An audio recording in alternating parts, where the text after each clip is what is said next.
Aloha! This is me, MarkO, talking, and I welcome you to Dances with Dragons, a Green Heart Foundation podcast. In this podcast, you will hear about my real-life stories and adventures, together with the exciting current projects of our Green Heart Foundation. So, sit back, relax, and get ready to listen. So here we are back in the USA, and after 1 year living in Europe full of adventures and romance, I realized that my goal was heading to the east, and I had a mantra that I was saying, east before west, that when I was still in Sweden, I had met a remarkable man named Benny who was selling Himalayan artifacts on the street of Old Town Gamlestan, Sweden.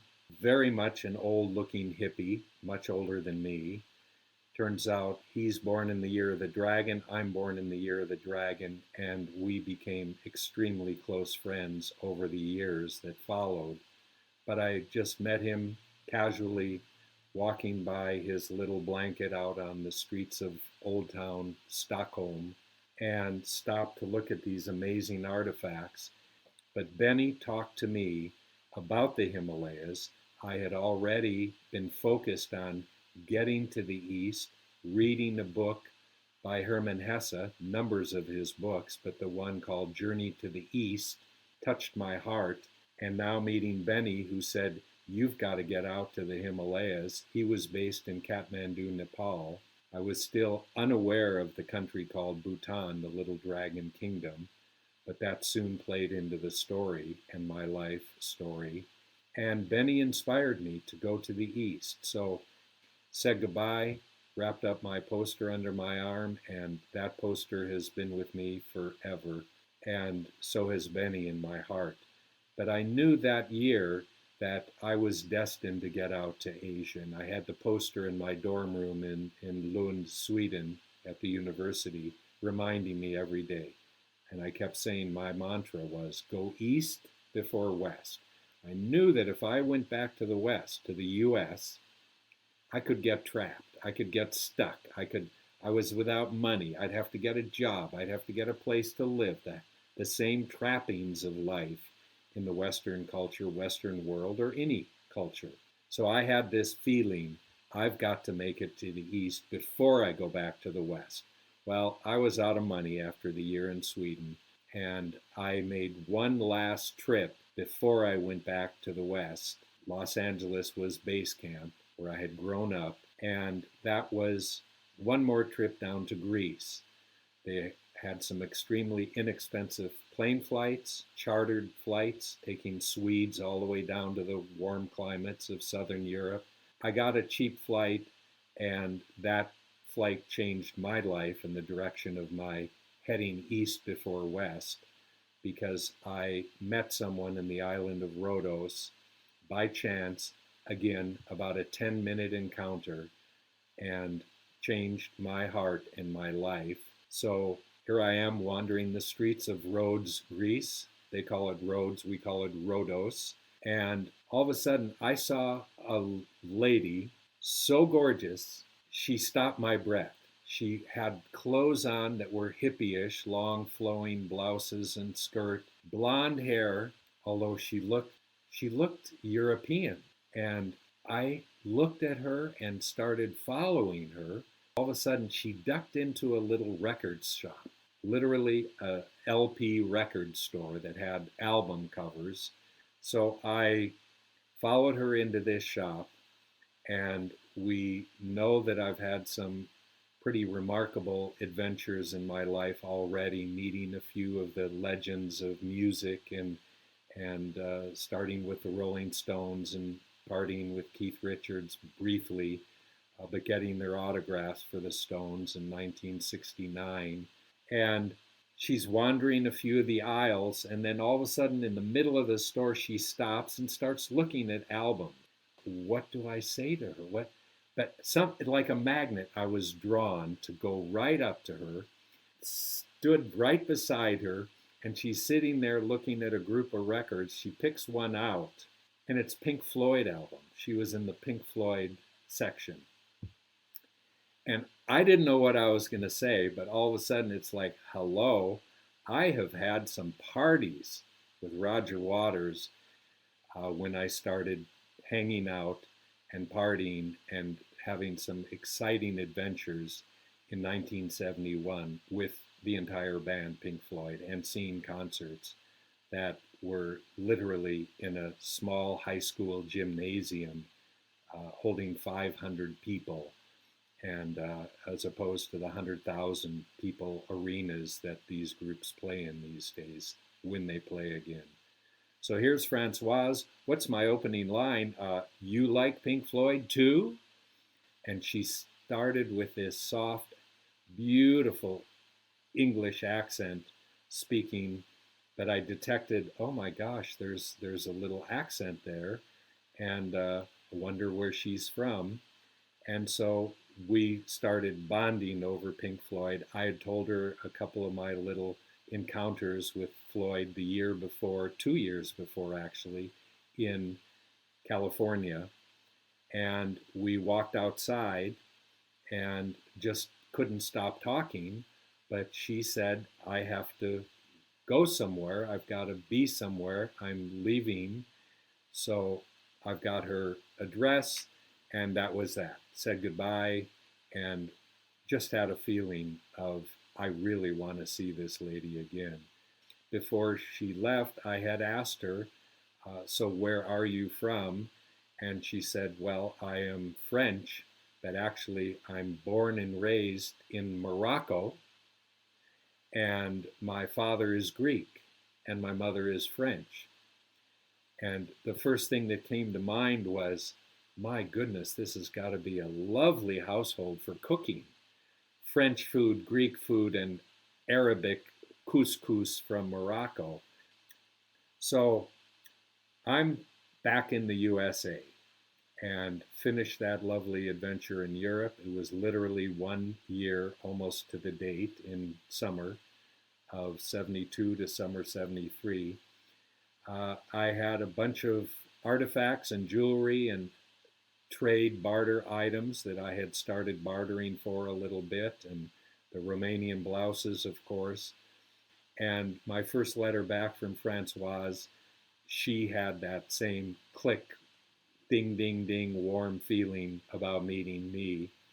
And we started these long, long, long letters. And we can call them love letters because we started falling in love. I told her about my life. She was telling me about her life. Growing up in Morocco as a blonde, fair-haired, beautiful young lady was not easy. And I began realizing I want to go back and see this lady, and I believe I can get my ticket from Europe to Asia, find a way, get the ticket from the States to Europe, and from Europe I can then carry on back to Asia, because that was the only way to go overland, was from Europe. And of course, otherwise from West Coast, I would have had to have gotten a flight to Asia, and I didn't want to go that way. I wanted to see the people on the ground, trains and buses and ox carts. So I was falling in love with Francoise. I realized it was better for me to go back to Hawaii, where I could stay at my family briefly and start doing my Romanian blouse and jewelry business. My sister was very involved with shopping. Of course, a typical young lady. She knew where the boutiques were and where the jewelry and where the fine clothing was. And so I ended up back in Hawaii and writing letters every week with Francoise, and realizing that I was starting to get some money for saving up for going to Asia, but starting back in Europe, hopefully.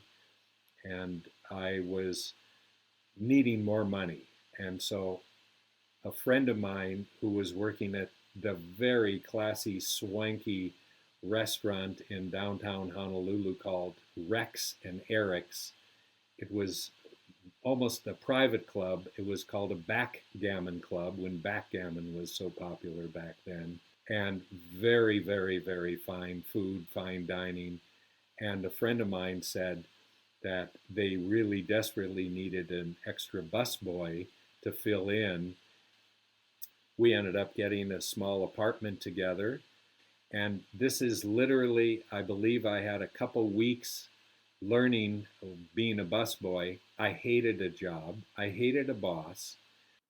I finished doing as much sales as I could from my jewelry, and Romanian blouses were sold out very quickly.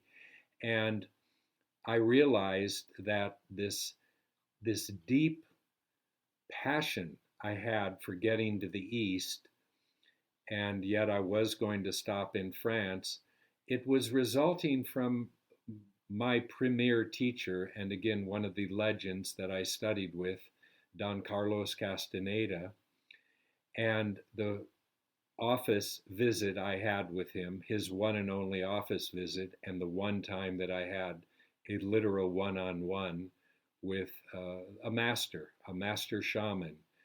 And he inspired me to find three lands where my animal ally resided, or three lands where this was a key entity, which was dragon. And that's where I started to realize I have to find lands of the dragon. And I remember vividly my parents, they had a National Geographic magazine sitting on their tabletop, and it happened to be October 1974. The cover story of National Geographic was the coronation of an 18-year-old boy who became king of the Thunder Dragon Kingdom, Bhutan. I picked that magazine up. I'm ready to go to the east, find my way through Asia to get to the Himalayas. And now I'm learning about Bhutan. And Bouncing Benny had been the one to inspire me to get to Kathmandu. And so I'm ready to go. And literally said my goodbyes, put as much money as I had in traveler's checks. I was always told it's good to have cash when you're exchanging currencies. Cash can sometimes get you a better exchange rate. And I loaded up my faithful backpack, and I had one bag in particular that my first sweetheart Dana had given me. It was a literal carpet bag. And I started realizing, well, everyone's carrying a bag. Our generation then, the 60s and the early 70s, us hippies, carried bags. Guys carried bags, which was very unusual. But you want to carry your stuff.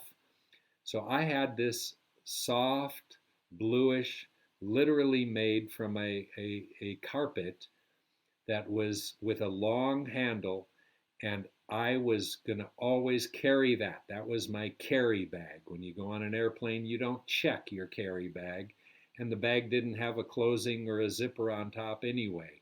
So I became fascinated with bags, and we will soon learn the stories of Polo, the magic carpet bag, which is to come soon.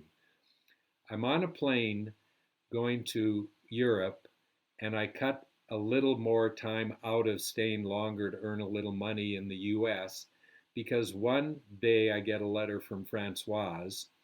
By now we're deeply in love, as much as you can be from meeting 10 minutes in a record store in Rhodos, Greece. But she told me that if I can come by this date, which was late spring, she has 2 tickets for Pink Floyd in Paris. And I said, hello, I'll be there. And so my whole life, cut short my stay in the US, got my ticket, nervous as can be. I didn't know if I was going to be able to stay with her. We had barely met each other, and she meets me at the airport, and we were both nervous like little high school kids in love, and we're almost high school kids in love, barely out of high school. And I said, well, where do you want to go? And she says, well, if you don't mind, you can stay with us. I live with my mother, and my brother is living with his girlfriend, but you can stay in my brother's room. We have a little 3-bedroom apartment in Versailles. I thought, Versailles? Boy, I've heard, isn't there a famous castle there? There was a famous king who was the king who ruled from his castle in Versailles, Louis the 14th, I believe even up to Louis the 16th, the castle of Versailles. That's where Francoise lived. And so what commenced was an amazing love affair began, a love affair with her mother, Isolde, which was an amazing woman in her own right, living without the father, supporting her 2 children entirely on her own. The Greek father disappeared from their lives.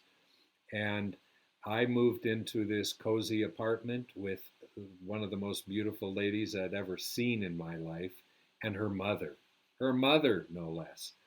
But the mom took me in and made dinners every night, worked. She was a school teacher, worked her okole off, and you all can imagine what that word means in Hawaiian.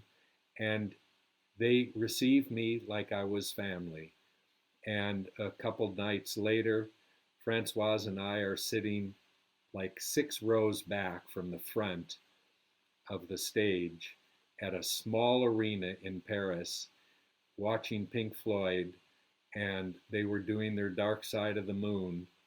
And one of the most amazing stories happened. But it turns out that if you listen, and I'm sure many of you have listened to Dark Side of the Moon, and if you haven't, listen to it. You're in for an education in music and lyrics. But there's an airplane that is sounding at the beginning of a song, and the airplane ends up crashing, ticking away the moments that make up a dull day, fritter and waste the hours in an offhand way. And so there's someone running to catch his airplane, and you hear the airplane taking off, and then you hear the airplane crash in the song. And what Pink Floyd did, being such visual artists beside their audio, the music side, they had a screen, a circular screen for this particular concert, which turned into the moon and turned into evolving to where you're looking like you're going onto the dark side of the moon. And this airplane was literally lights and noise in the back of the arena hall, and they had cables that you didn't know were strung over the heads of the audience and going right to the back of the stage. And this airplane was literally had at least a 6-foot wingspan, lights inside, and smoke started coming out. And when that airplane went over our heads, you almost felt like you were ducking as it was crashing. And it crashed on the stage. It blew up. The airplane blew up. It was a real explosion. And the next day, newspaper headlines were saying 5 people injured at Pink Floyd concert, plane crash. But that brought us together in love. And what transpired for the rest of the entire year, living in Versailles, Francoise and I traveled France, meeting different relatives all over the country. And I learned, number 1, love, number 2, wine, and number 3, cuisine. They absolutely showered me with the finest foods, the finest cheeses. Well, if you like the creamy cheese, you got to try this one, the triple cream. And I just never in my life. Sweden was quite the gastronomical adventure, but French food, French cuisine. Hello, mixed with Greek and Moroccan, because that were the family roots. That was the family roots. So I was in love, and I realized that I have to make a break because I'm starting to spend my money down. I didn't do any business because I had saved money to start buying products as I was going to go overland to the Himalayas. So my money started dwindling. I'm in love with Francoise. She's at the Sorbonne. And evidently, the Sorbonne, the top university in France, had a policy that if you start and you don't graduate, you will lose your credits. Now, this is what I recall. You will lose your credits at that prestigious university. They want committed people. You don't just go try it for a year or two. So, Castaneda was key to getting me back to my path of going to the east. His third book had come out, Journey to Ishtlan, and that's where he was taking his leap and taking a journey into the unknown, into the black abyss, which is the title of the book, Journey to Ixtlan, but it's pronounced Ishtlan. And I was going to take that similar journey to the east. What I realized when I was connected with luminaries like Keith Richards and having a shot of sake, Pink Floyd, another story, another time, how close we got during the, how close I got to Pink Floyd during a couple of the different concert periods in my young 70, 71, 72 before I left the USA. And two other books that I read were from two Russians, Gurdjieff and Ouspensky. One was older, more the teacher, but then the student began to be the teacher and write. But two books that changed, again, the direction of my life, beside Journey to the East and Castaneda's books, Journey to the East by Hermann Hesse. One was called In Search of the Miraculous. The other one was called Meetings with Remarkable Men. And I felt after reading these books, I am on a quest of the miraculous. And the quest, search of the miraculous, was to find the miraculous dragon. Is it a miracle? Is it magic? Is it real? But where do dragons live? And I had 3 countries that I was aiming towards. And literally, as my studies began to reveal more about dragon cultures, which they did, I was first going to, from the National Geographic cover story, The Land of the Thunder Dragon. The title of the magazine was The Last Shangri-La. Who wouldn't want to go visit the last paradise on earth if it still exists? I was on my way to Bhutan. So I'm in search of the miraculous, meetings with remarkable men. I realized I want to meet remarkable people. I've met Lou Smith. I met Castaneda. I've met Keith Richards. I've had phenomenal, exciting few stories with Roger Waters, Dave Gilmour, and Pink Floyd, Nick Mason and Rick Wright. Thank you all for. Bless your hearts. I'm going to be on a quest for the miraculous and to meet remarkable men. The only thing I change about that is men and women. I wanted to meet remarkable men and women. So that was my quest. Francoise knows the clock is ticking. We had already discussed any possibility she could simply join me on the road and get on the train. She told me that they had the Orient Express leaving from North Station, Gare du Nord, in Paris, that would take me 3 days to Istanbul. And I thought, that sounds perfect. Gosh, the Orient Express, that sounds exotic. I had bought my ticket on the Orient Express. I had filled up my backpack. The little money I had left was around $800 to my name to start an adventure all the way out to the Himalayas. And believe me, that $800 opened up a whole new life to me, and I've been able to survive since then. And I got ready to say goodbye to Francois. Very, very emotional saying goodbye to the mother. Left some things there because I really felt like I'm going to come back. Don't worry. And we'll wait for you, MarkO.